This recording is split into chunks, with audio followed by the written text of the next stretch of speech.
O assunto da aula de hoje é gênero textual roteiro.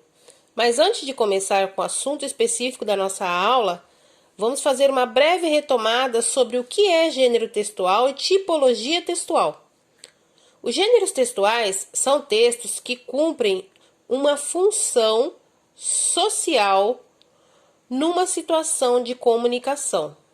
Podemos citar como alguns exemplos de gêneros textuais: conto, crônica, artigo, resumo, roteiro, receita culinária, carta, propaganda, novela, dicionário, resenha, poema, e-mail, enigma, charge, tirinha, letra de música, fábula e outros mais.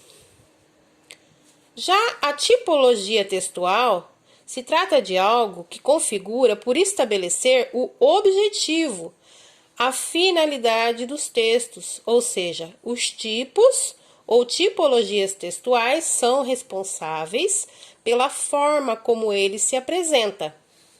As tipologias ou tipos textuais mais comuns são narrativo, descritivo, argumentativo, dissertativo, expositivo e injuntivo.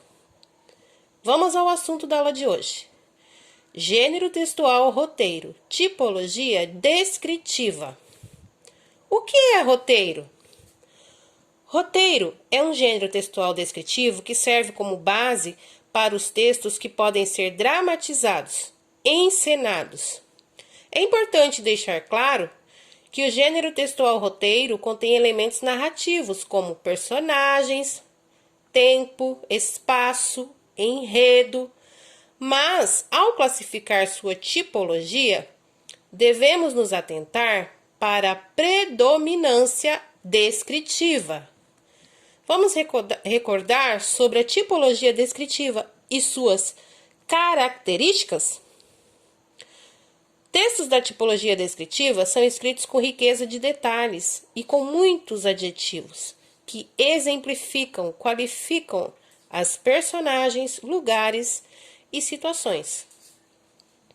Agora que já recordamos sobre a tipologia descritiva, vamos às características do gênero textual roteiro. Primeira delas, possui enredo, ou seja, uma sequência na história, onde os fatos, acontecimentos e ações das personagens podem ser apresentados de forma linear, contínua, seguindo uma sequência cronológica. Lembrando que cronológico está ligado aos dias, meses, anos, estações, horas, ou de forma não linear, quando acontece, por exemplo, a quebra na continuidade, podendo ser, inclusive, por um flashback, aqueles retornos que as personagens fazem a fatos anteriores, no passado. Mais uma característica do roteiro: personagens são descritas com características físicas, por exemplo, alto, baixo, bem vestido, descabelado, e psicológicas, por exemplo, triste, falando baixo, alegre, eufórico. Outra característica são espaços, ambientes, lugares que também são bem descritos. Possui marcas de fala das personagens, mas embora trate-se de diálogos, normalmente no roteiro não se usa travessão ou aspas, mas o nome de cada personagem vem antes de cada fala. Por exemplo, Emília, : e quem faz as adivinhações?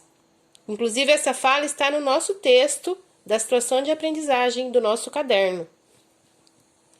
São textos escritos para dramatizar, por esse motivo tão usado em filmes, novelas, peças de teatro e etc. Uma outra característica que fica bem clara para nós, inclusive na primeira situação de aprendizagem desse terceiro bimestre, onde podemos ler e estudar sobre o roteiro, que conta sobre as aventuras da turma do sítio do Pica-Pau Amarelo, numa viagem pela mitologia grega, são as marcações para as personagens, como uma forma de descrever como elas devem agir naquele momento. E essa marcação vem escrita entre parênteses. Veja o exemplo. Abre parênteses. Aproxima-se de Heleno, esconde-se atrás dele e pronuncia em voz alta. Fecha parênteses.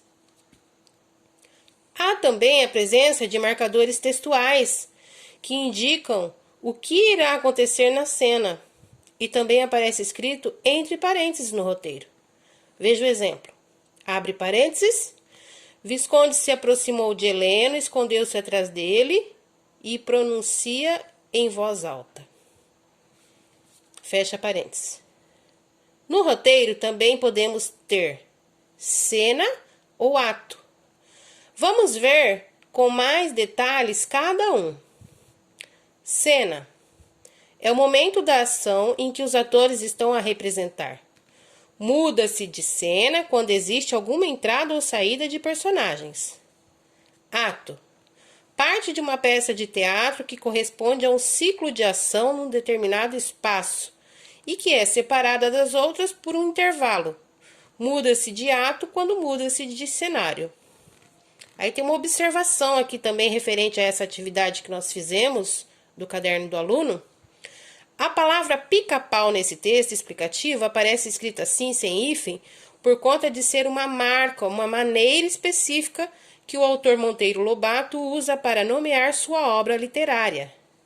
Na língua portuguesa, segundo as normas da gramática, pica-pau se escreve com hífen, esse tracinho.